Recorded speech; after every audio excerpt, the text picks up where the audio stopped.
बताएं सर। बहुत सारे हैं स्टॉक्स आज जिन पे चर्चा करनी है। पहला तो है अपोलो हॉस्पिटल्स। यहाँ पर खरीदारी करने की राय है। स्टॉप लॉस होगा आपका अपोलो हॉस्पिटल में 7,250 का, ठीक है। और आपके लिए टारगेट 7,360, 7,450 और 7,600 के ये फ्यूचर्स के लेवल है।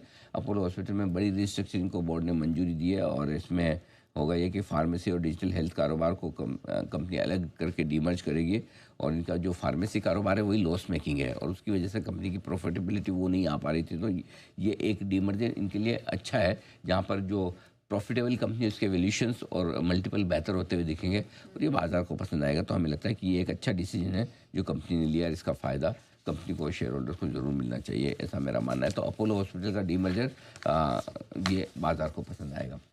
दूसरे दो सीमेंट स्टॉक हैं एक ही ग्रुप के और वो है अदानी ग्रुप के, एसीसी और अंबुजा। दोनों में खरीदारी करने की राय है। एसीसी 1900 रुपये के स्टॉक लॉस से खरीदिए, 1950, 70 और 1995 तक के टारगेट के लिए। वही अंबुजा खरीदिए आप 570 के स्टॉप लॉस के साथ, 586, 591 और 600 तक के टारगेट के लिए। कल एक एनालिस्ट कॉल था दोनों कंपनी की तरफ से और इस एनालिस्ट कॉल में दोनों ने कंपनी ने 2028 तक का गाइडेंस दिया है कि अगले 2 साल में 3 साल में कंपनी क्या कर सकती है। और उसमें 2-3 चीज़ें उन्होंने बहुत इंटरेस्टिंग बोली कि एक तो मार्केट शेयर जो है 14 से 18% तक ले जाने की उनकी प्लानिंग है 2028 तक। ईबिटा पर टन 1500 रुपये तक ले जाने का प्लान है। जो इनका जो प्रीमियम प्रोडक्शन सेगमेंट है उसमें करीबन 4% की बढ़त की वो एस्टिमेट लेके चल रहे हैं। सो ओवरऑल अच्छा गाइडेंस दिया 2000, अगर जिन लोगों का 2028 तक का व्यू है उनके लिए ये एक दोनों स्टॉक अच्छे इन्वेस्टमेंट्स का ऑप्शन दे रहे हैं। तो उस लिहाज से दोनों में खरीदारी करने की है। एक और स्टॉक है जो कल भी हमारे रिकमेंडेशन लिस्ट में था, फ्राइडे भी था और आज हैट्रिक बना रहा है। क्या? Guess what? Torrent Pharma. यहाँ पर 3390 के स्टॉप से खरीदारी करने की राय है। 3450, 3485 और 3525 तक के टारगेट के लिए।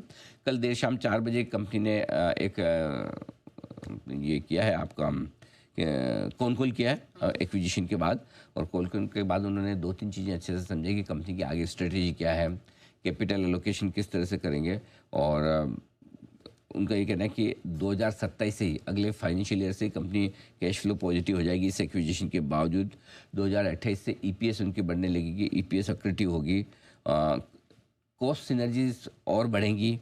इनफैक्ट वो तो ये कह रहे हैं कि जेबी केमिकल के मार्जिन्स यहाँ से भी वो और इम्प्रूव कर पाएंगे। तो काफ़ी स्ट्रॉन्ग कॉन कॉल कंपनी का था और आज कुछ रिपोर्ट्स भी हैं जो अच्छे आते हुए दिख रहे हैं, जो आपको अंश बताएंगे थोड़ी देर में।